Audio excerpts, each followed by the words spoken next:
So I wanted to hit just briefly on the timeline here that we were working with on December 10th. That was my first day of work here at the university. That was 5 days before the early signing period, where we signed 3 guys in that first signing period. 4, and we signed a guy a day later. The Wolfpack played a bowl game on 12/27.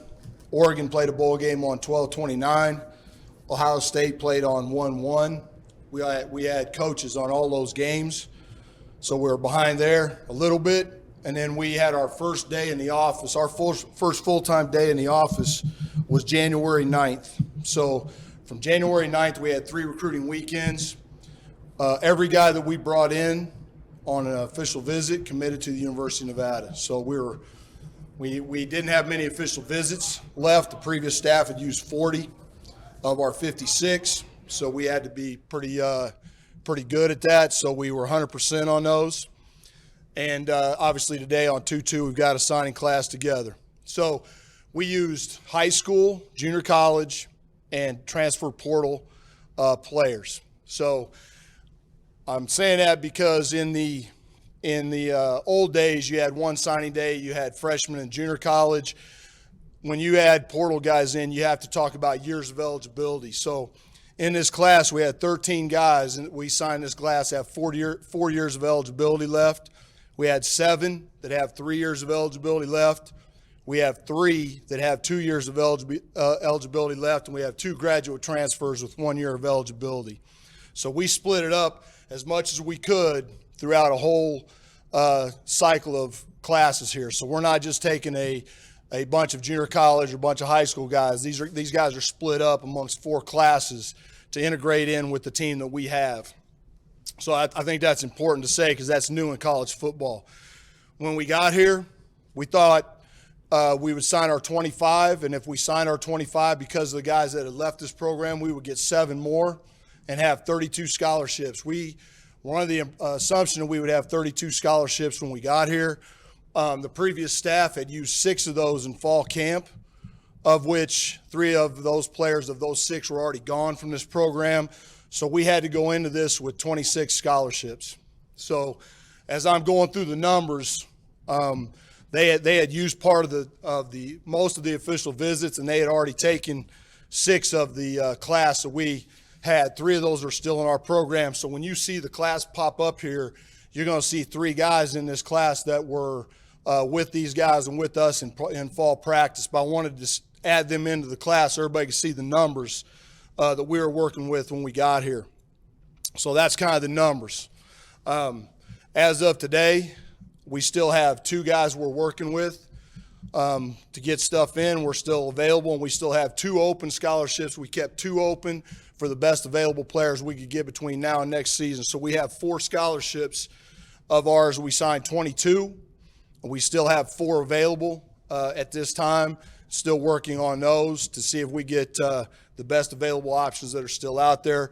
Obviously, with the transfer portal, it's always good to have guys and scholarships available when those players are in there so you can evaluate them. Before I get into the players, the biggest thing, like I said on my press conference, was to get the players in this program to stay. Well, I think we did that. We had 3 players come back out of the portal, come back into this program. That was helpful for us as we went. And then the guys in this program, they helped us immensely on these recruiting weekends. They were unbelievable. The guys in this program, they want to be really good. They want guys to come in and compete with them to make them all better and compete for jobs. And our team here has been instrumental in us bringing in this class. So I just wanted to mention that because you never know how that's going to go. And these guys have been unbelievable. So since we've been here, we've worked.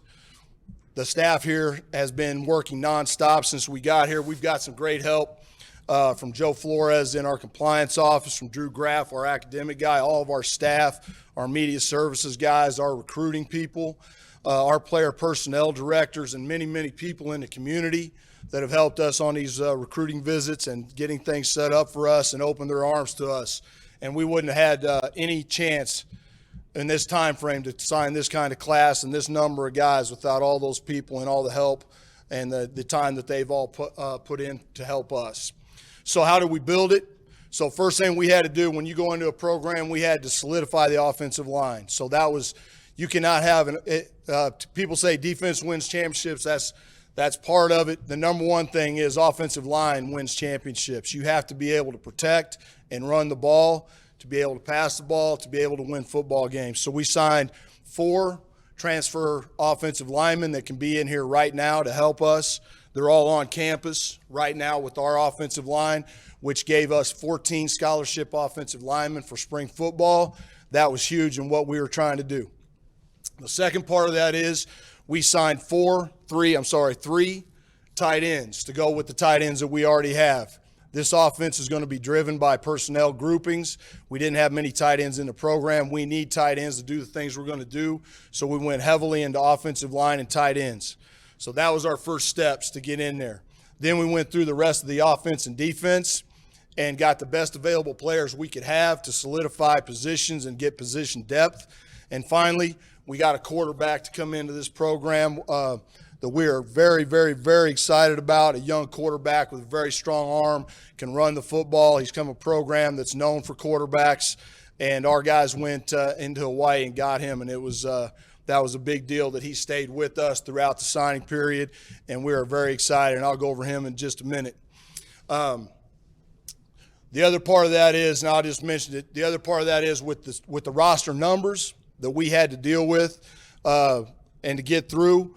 We went out, and I've got some guys on my staff, Derek Sage, Jeff Nady, some guys on my staff that have been around here. Those guys have bombarded the Northern Nevada area and Southern Nevada area to keep the best available players that we could keep in Northern Nevada and coming to the University of Nevada to help us. As you guys know, that was fairly easy to convince really good football players to walk on, take preferred walk-ons, be signed on scholarship, and come to this university.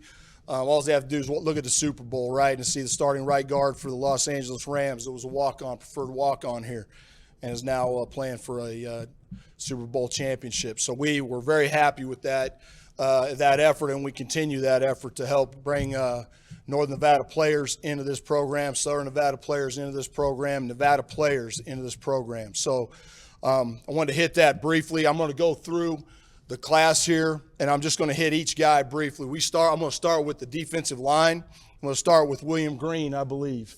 So William Green is a transfer from Liberty University. He's 6'6", 307-pound nose guard that we're bringing in here. We've got some quality defensive linemen in this program, but William Green gives us a size and a demeanor that we needed. He's coming in as a graduate transfer. He's already got his college degree. He's getting into grad school. He's in working right now.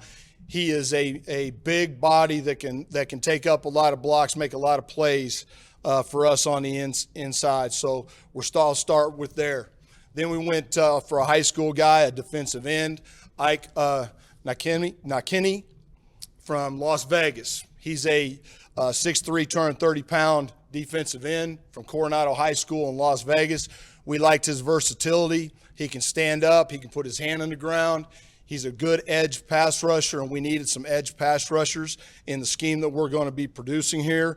So we've got Ike as a guy coming in from Southern Nevada, and we're excited to have him coming in the program. And I'll answer any questions on these guys after we get done. I'll just roll through them so you guys can see. Then we had some of our friends of this program, actually former player, turned us on to Marcel Walker, a guy that was ready he was in the portal. He's a inside-outside linebacker from Piscataway, New Jersey. He is a 6'2", 220-pound guy, highly explosive, really good pass rusher. He just, in our testing the other day, just broad jumped 10 feet, 2 inches. So he's a highly explosive kid.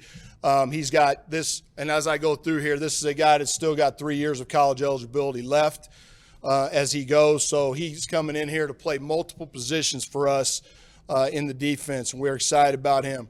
Then we went into Northern Nevada. We took Christopher Smalley from Douglas High School.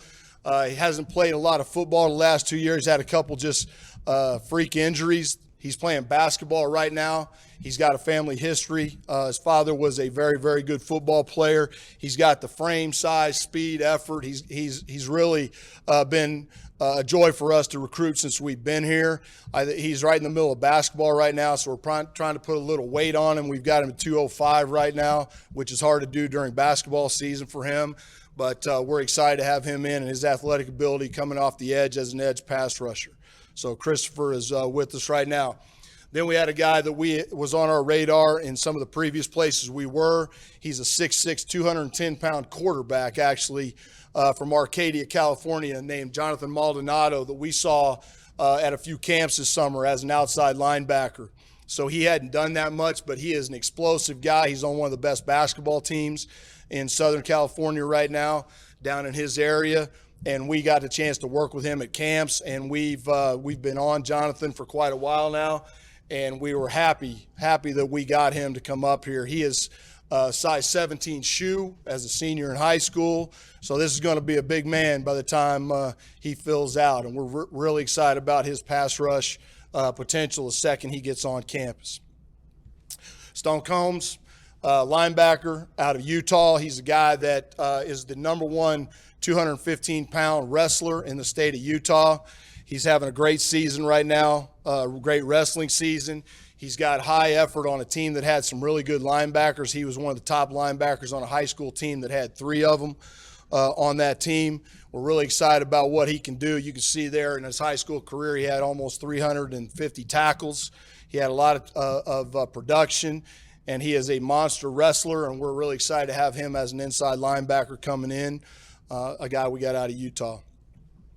Jonathan Thomas is a 4-position linebacker. He was at College of the Canyons coming out. He is a powerful, explosive. He's 6'3", 240-pound linebacker from Southern California. He can play inside. He can play outside. He's got a great knack for pass rushing from the linebacker position, which is an off-the-ball position. It is not easy to do that. Guys that have that ability are really valuable guys. So we're really excited. He's a very good student, a business management major on this campus. He's already in the business school, and we're really excited about the production that he can give us from several different positions throughout our defense. Then you bring in the secondary, we brought in Kiki Mcqueen. Kiki Mcqueen is the fastest student athlete in the state of Washington right now in high school track up there. He is a corner, nickel. He's almost 5'10" now. He's 185 pounds. He's a workout machine. He's very fast. He runs the 100, the 200. And we think Kiki's a guy that can come in here and challenge to play right away. He's got the mentality. He's a very serious student of the game. He's constantly working out. He's a leader in that area of a lot of players that are very valuable to a lot of football programs across the country, and he is an infectious leader, and we can't wait to get Kiki on campus. Darren Green-Warren. So Darren Green-Warren was a guy, corner, that was in the transfer portal from the University of Michigan. He has 4 years of eligibility left, so it was a guy that I had recruited. Some of our staff had recruited out of high school. We were excited he was in the portal when we got here. We jumped on and we got him. He's on campus right now. Should give us an immediate piece in the defense and a depth and a competitor. He's originally from Southern California, Torrance, California. Was at part of his time at Mater Dei, some of those programs down there. He knows how to compete against some of the best in the country. He's been at Michigan for 2 falls. The COVID season gave him an extra year, and we're excited to have him for 4 seasons. So, again, another guy that's already got on our campus and is ready to work. So Chad Brown is one of the guys that was in this program when we got here. He's one of the guys that they had signed last fall. And we've got Chad in here with us, and he's in our number. We're really excited about his size and length. He transferred in here from Central Florida. I think you probably know him, so I'm going to go past him pretty quick. But he's one of the guys that was signed in this class, the one we had. Zach Welch is a player that actually, when you watch his film, he has game reps at the University of Nevada. He had left the program and gone to American River College. And when I got hired, he was one of the first guys that contacted me and said he wanted to come back. He could not wait to get back to the University of Nevada. And he is a finisher. He's got the little bit of the baby face, but he will block you till you're through the turf. And we're really excited to get Zach back. He's already here. He's working out like the other linemen that are here. And he's going to be a valuable piece in the depth for us in spring, competing for a guard spot in this offense. Joey Capra is an offensive lineman. He's got 3 years of eligibility left. He's already graduated from San Diego State University, so he already has 1 degree in hand.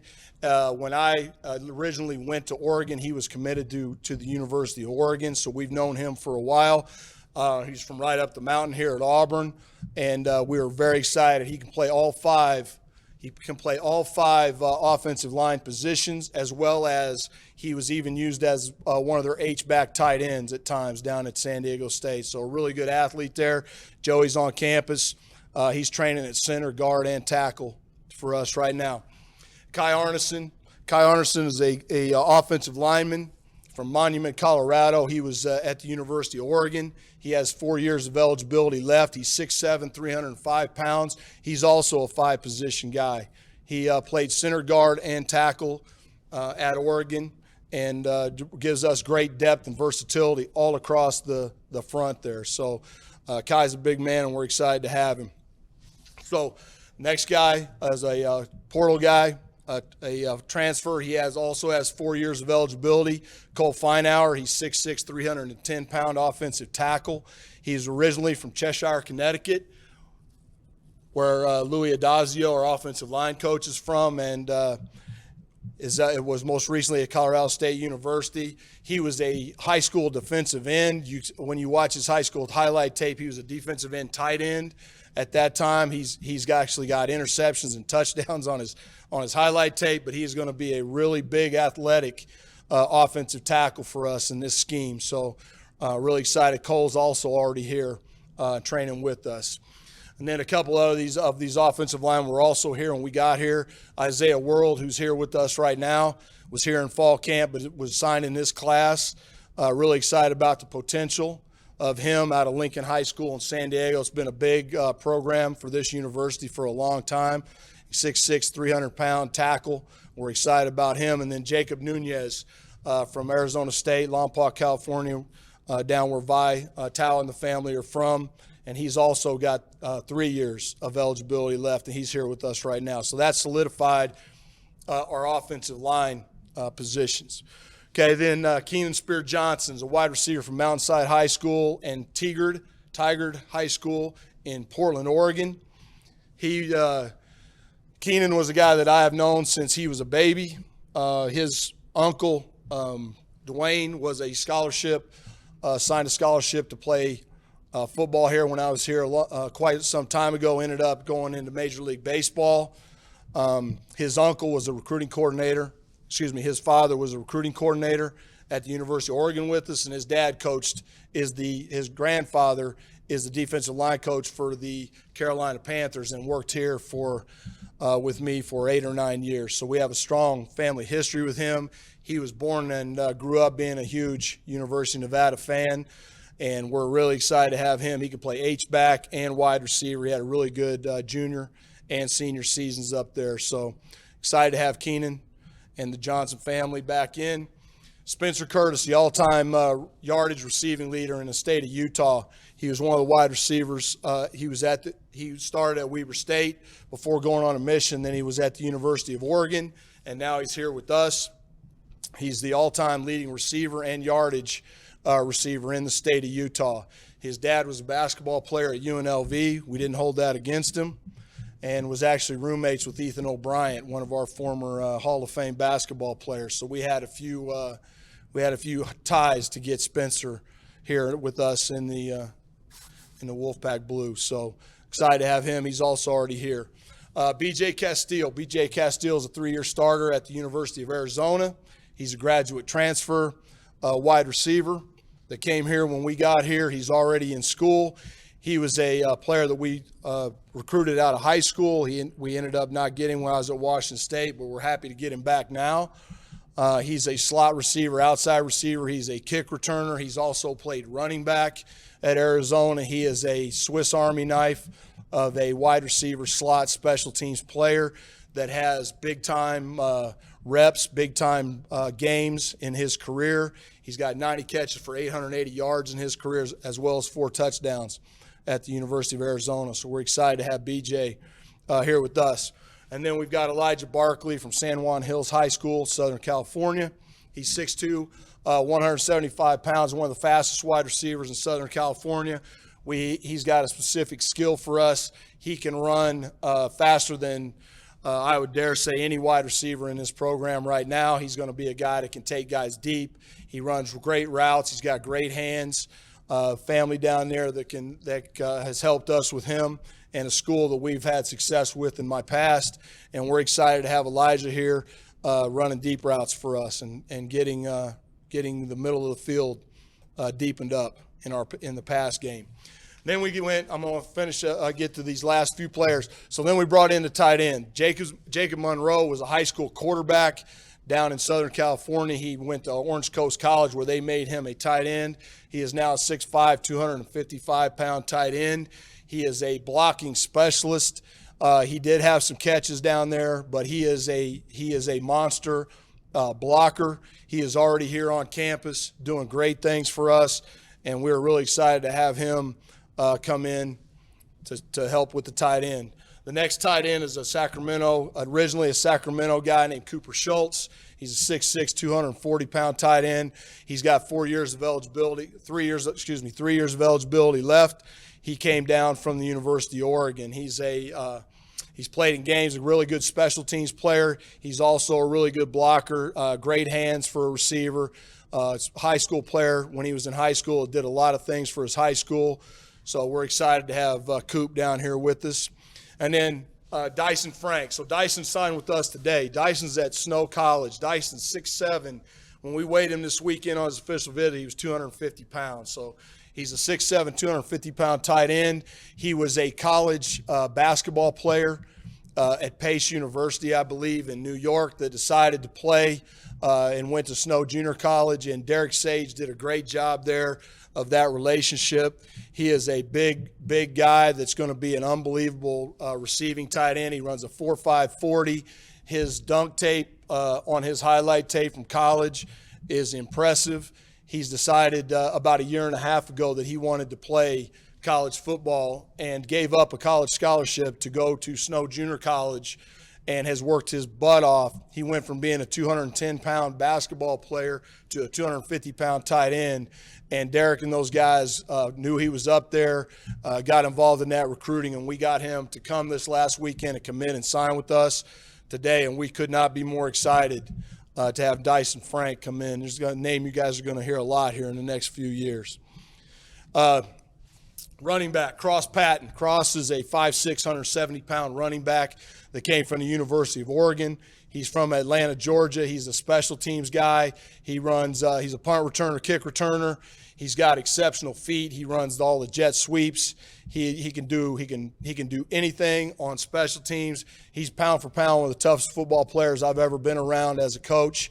He wore my linebackers out up at the University of Oregon. So when we came here, we were very excited when he decided to transfer down here to play for us. He will be a change-up back for the two very good backs that we have here right now and the rest of the backs in this program. He gives us something that we did not have with exceptional speed, quick feet, and a really good receiver out of the backfield. So he's a good complement to the backs that we have here right now. So he's already on campus. And then the quarterback. So we signed A.J. Bianco, St. Louis High School, many top quarterbacks in the country. Still guys that are playing all over college football right now are St. Louis High School grads. He was committed early to a different school. Coach Acosta had him not sign the day that we took over. He was going to sign in the early period, and he called and asked him politely if he would not sign in the early period and please give us a chance to recruit him. He did that. He's got family in Sacramento. His uncle, his grandmother are all in Sacramento. But he's born and raised in Maui and Honolulu. So, we were very excited. We brought him in the very first weekend we could bring him in. He committed 2 days after that visit, and he has been bombarded with teams trying to get him to change his mind, and he's been rock solid. He signed with us as soon as he could sign 9 a.m. Hawaii time, or 9 a.m. our time, 7 a.m. Hawaii time, and we could not wait. He's playing basketball right now. He's a very good basketball player, great athlete. He follows a long, long line of St. Louis high school quarterbacks, to include Marcus Mariota that I had a chance to play against when I was in the Pac-12 conference. So we're really, really, really excited to have him in the depth and being here in fall camp to work with the guys that we have in this program and have a chance to compete. But high-quality quarterback right here that we are very fortunate to have. So with that, sorry I went long on those guys, but any questions that I can answer regarding the recruiting class and the guys that we brought in that we have signed, I'd be glad to. What would you say your favorite thing about the class is? Well, I think the favorite thing I got about the class is we were able to get quality guys, a lot of them with Division I experience, at Power 5 experience, to come in here and compete with the guys that we have and add the different aspects of winning programs into this winning program and just help us. And the guys, the workouts have been unbelievable with our team and these new guys that are here. They all seem to have the same mindset. They all want to be really good. They're really receptive to our coaching and what we're trying to build here. And I think the most exciting thing is the guys that are already here are going to help us right away, and the guys that are coming are high-quality players that we'll be able to develop into the system. Coach, I know it's not the first year we've dealt with it, but has the transfer portal just changed everything? In this part of your job, has it changed everything?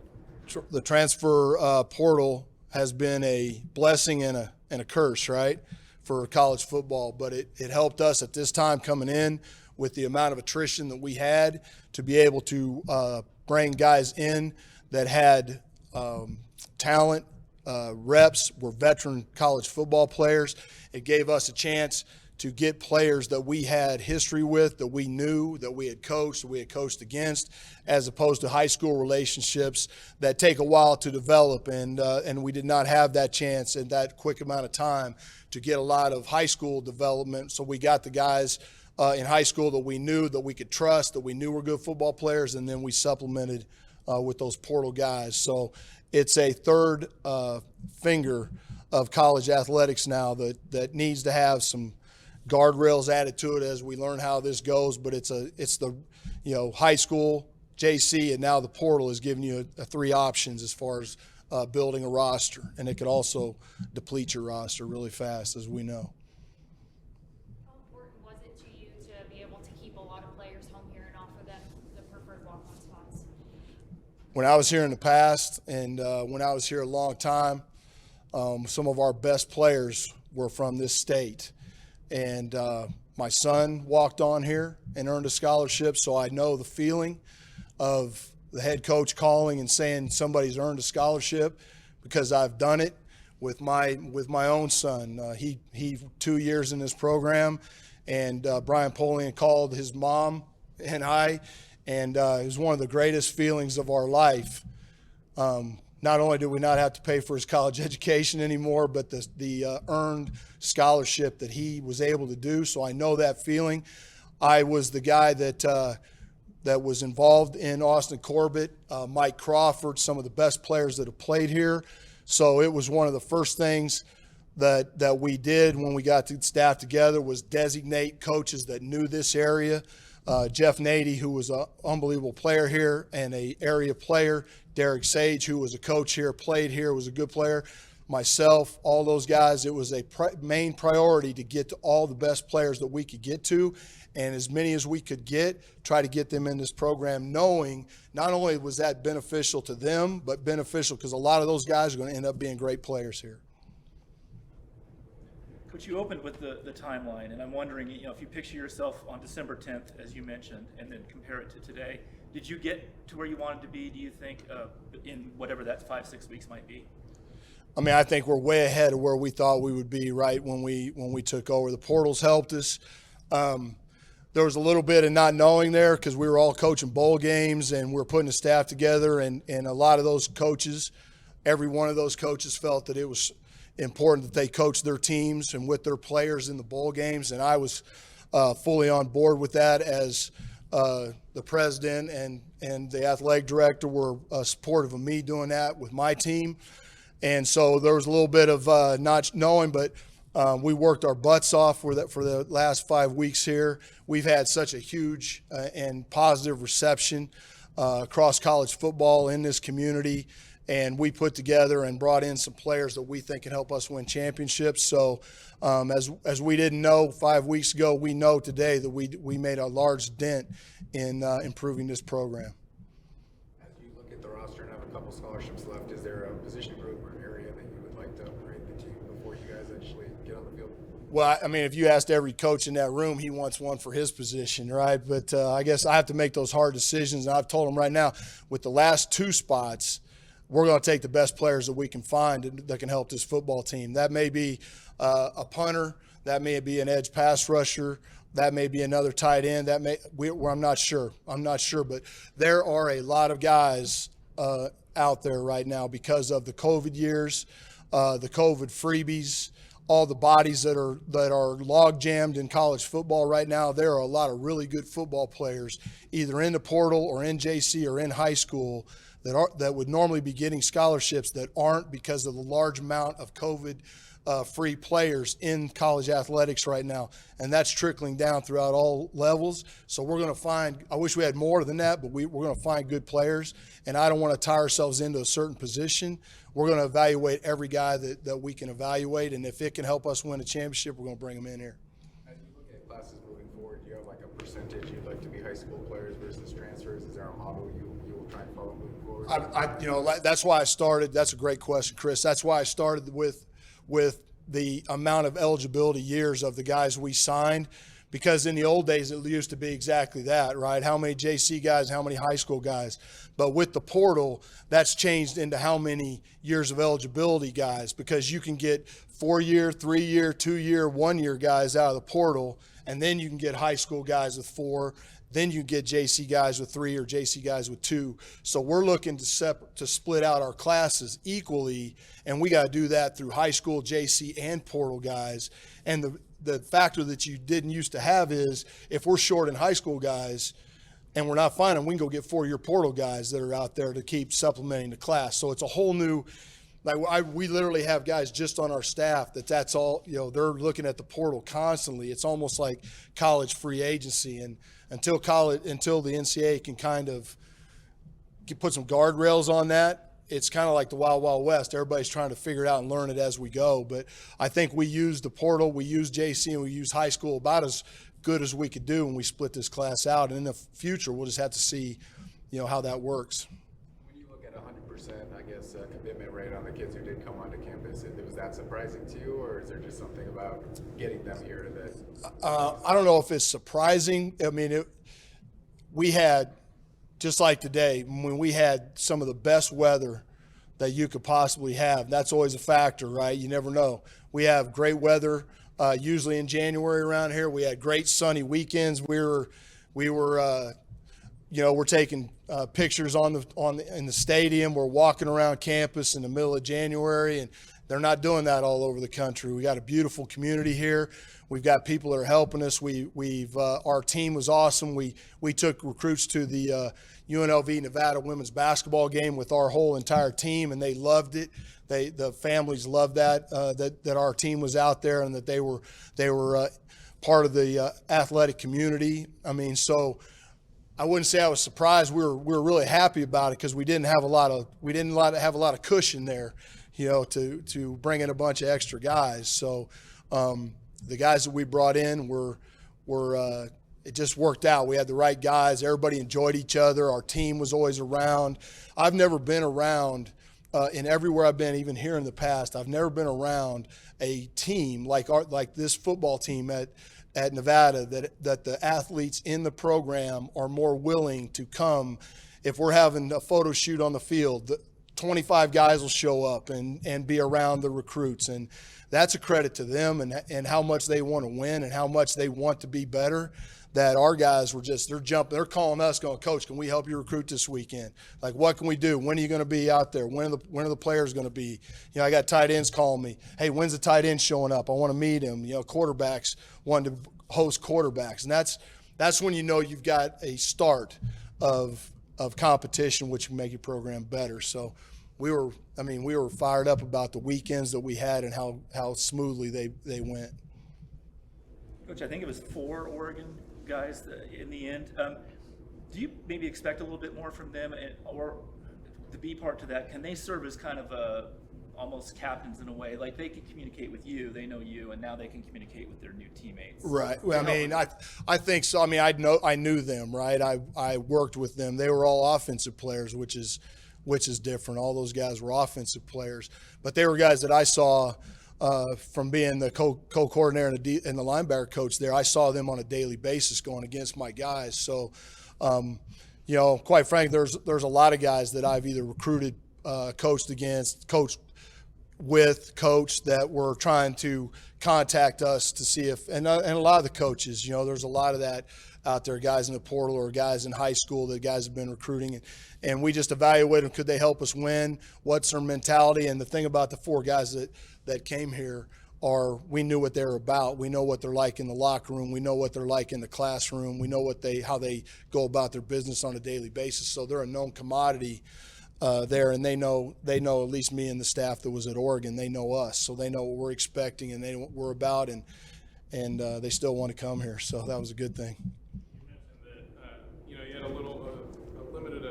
a shorter amount of scholarships to give out this year. So in that selection process, when you're talking to these guys, they're visiting. When it comes to recruiting guys to Nevada, what makes a Nevada recruit to you? What do you? Obviously, you guys want guys that are going to help you win, be a part of the culture. But what if, when you words Nevada recruit, what does that mean? What do you want from these guys? Right. Well, I told my guys when we had our first staff meeting, I said the first question after you find out how their academic transcript looks, because we're going to bring in good academic players here. I said the first question I want you to ask is, do they love football? I want you to ask their mom and dad. I want you to ask their teachers. I want you to ask their coaches. Do they love football? Because in this day and age and in this sport, you have to love to play this game. So many guys out there these days, they love recruiting. They love the process. They love the Twitter handles. They don't necessarily, when you get them, they don't necessarily love the game of football. So that was my question. That's the guys that I brought in here. That's the guys that I knew. That's the coaches that I knew. And when you're talking about a Nevada football player, they got to love to play. They got to be blue collar.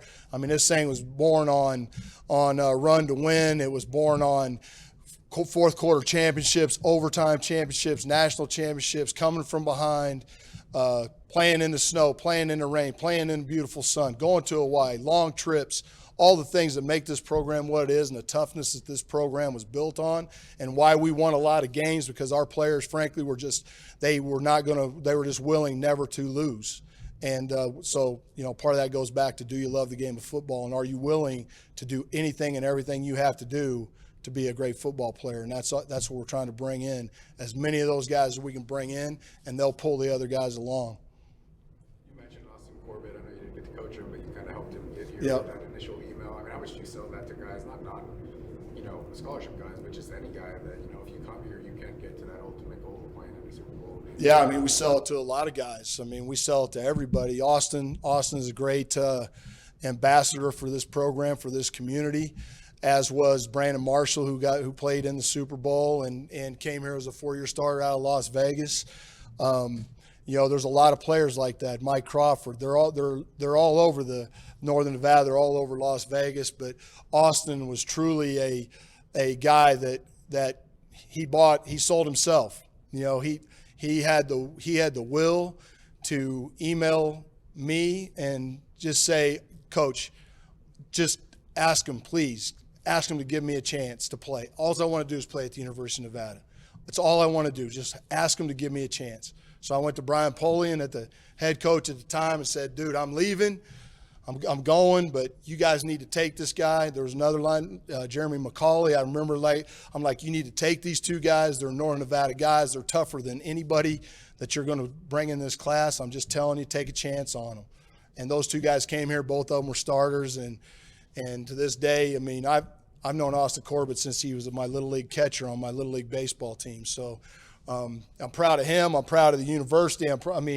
For Brian Poling for giving that kid a chance. And that's all we're trying to do. We're taking those kind of guys that maybe people don't know about right now, but the people in this community know about and know how good they are. And we're going to take them and develop them, and we're going to get some really good football players in that at all levels. Scholarship guys as well. I mean, there's guys all over the place in this state that we need to have in this program. One more question. Speaking of those guys from the area, Jeremy, Austin, I know there was a kid from Douglas, kid from Henderson. How much of a focus was there in recruiting on finding, essentially homegrown talent, to bring to the program? Yeah, I think in any other year it would be a lot more. Right now in the 3 weeks that we had to rely more heavily on people that we knew. And just so happened that we, like in Christopher's case, I had evaluated him when I was at Oregon because he was a linebacker, and Ike we had seen at a camp at UNLV when I was at Oregon. So we were relying on relationships, guys that we knew. We weren't willing to take a chance. We wanted to make sure that we had a history. We knew them. We knew what they were about. But any other year, that's the first thing we're doing is we're going top to bottom in this state. We're looking any player that we can, trying to see how they fit into our schemes, and we're going to fight like crazy to get the best players in this state and then work out from there.